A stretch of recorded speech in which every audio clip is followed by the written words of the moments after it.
Hey guys and gals, it's Darthuma here, and in this video I'm going to give a quick rundown on the Twitch Prime games you can get if you've linked your Amazon Prime account with Twitch. Not only does Amazon Prime allow you to subscribe to a streamer once a month, but you also get free games to use on the PC with the Twitch app. This is a new series I'm going to do the first Tuesday of every new month. January's games include Hyper Light Drifter Seasons 1 and 2 of Orwell, Republique, and Bomber Crew. To start off, we have Hyper Light Drifter, which is normally $20 if you purchase from Steam. It's developed and published by Heart Machine and has an overwhelmingly amount of positive reviews. You explore an interestingly pixelated world full of ruins, with your robo-companion that alerts you of nearby health and interactive platforms around the world. To start off, you're armed with a sword and gun, but as you play, there might also be upgrades. I typically play about an hour of each game to get a feel for the playstyle, art style, music, and story. The playstyle is fluid, with a dash to evade attacks. The gun charges from the hitting of enemies and random objects.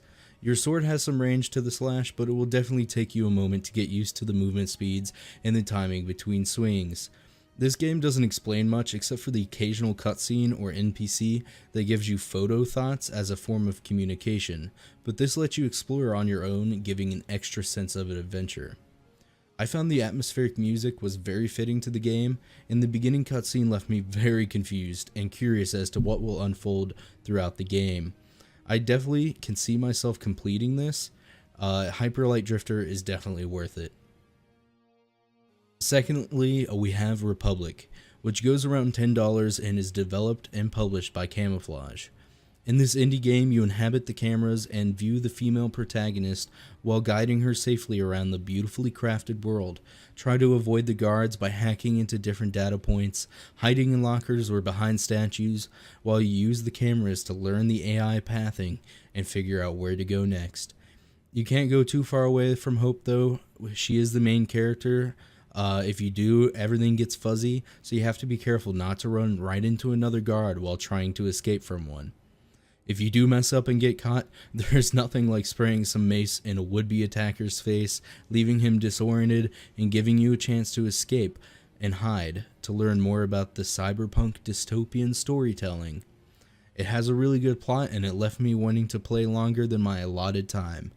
The AI is definitely derpy, and their walkie-talkies could deafen you if you happen to be too close. One of the coolest things in this game, though, was their homage to other indie developers, where you could find floppy disks of their games with a little blurb from Microsoft Sam telling you why they enjoyed the game. This is another title I intend on finishing, and it's totally worth the playthrough. Next up, we have Seasons 1 and 2 of Orwell. You can get the bundle for about $20 on Steam, developed by Osmotic Studios and published by Fellow Traveler. This indie title sticks to its name by existing in a dystopian Orwellian future where you play as a cyber sleuth lurking on the web to find information about different suspects in a terrorist bombing. Your choices matter and can change the outcome of the suspect's future. Are they innocent and you just condemn someone to get arrested for a crime they didn't commit? Or could they be a mastermind criminal orchestrating horrific events? Personally, I wasn't initially invested in this game as I struggled to understand the concept, but I quickly changed my mind as I got further into the story. Who needs social media when you can play this game lurking in on conversations and stalking your unsuspecting suspects on the web? If you're addicted to Facebook and fancy yourself a cyber crimes detective, this game would be worth it for you. Personally, it couldn't hold my attention for very long. I might give it another shot though. Lastly, and definitely least for me, is Bomber Crew. Developed by Runner Duck and published by Curve Digital, you can snag it for $15 on Steam. This child-friendly, artistic-styled game just isn't for me, but I'm not sure what turned me away from enjoying it. The odd Peanuts parents mumbling, if you could call it voice acting, or maybe I just didn't give it a fair enough chance. You simulate a World War II bomber airplane while managing a crew, as well as your ship, navigating to different objectives while fending off airplane attacks. The customization did seem in-depth, but so did the DLC for the game. It just reminds me of a free mobile game that charges you to unlock different things with real-life currency.